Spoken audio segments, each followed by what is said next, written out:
ನಾನು L V Patil, POCSO ನ್ಯಾಯಾಲಯದ public prosecutor, ಸರ್ಕಾರಿ ವಿಶೇಷ ಅಭಿಯೋಜಕ. ನಮ್ಮ ನ್ಯಾಯಾಲಯದಲ್ಲಿ ಕುರ್ಚಿ ಪೊಲೀಸ್ ಸ್ಟೇಷನ್ದಲ್ಲಿ ಒಂದು ಪ್ರಕರಣ ದಾಖಲಾಗಿದ್ದು, ಆ ಪ್ರಕರಣ ಒಂದು ಬಾಲಿಕೆಯ ಮೇಲೆ ಅತ್ಯಾಚಾರ ಎಸಗಿ ಆರೋಪಿತನಿಗೆ 20 ವರ್ಷಗಳ ಕಠಿಣ ಶಿಕ್ಷೆ ಮತ್ತು 10,000 ರೂಪಾಯಿ ದಂಡ ವಿಧಿಸಿ ಮತ್ತು 20 ವರ್ಷಗಳ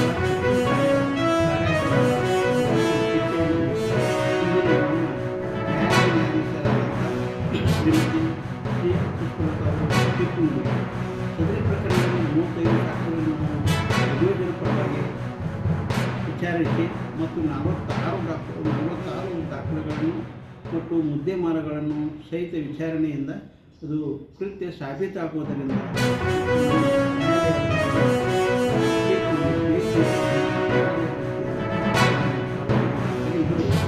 ಅದಲ್ಲದೆ ಇದು ತೀರ್ಪಿನಲ್ಲಿ ಜಿಲ್ಲಾ ಕಾನೂನು ಪ್ರಾಧಿಕಾರದಿಂದ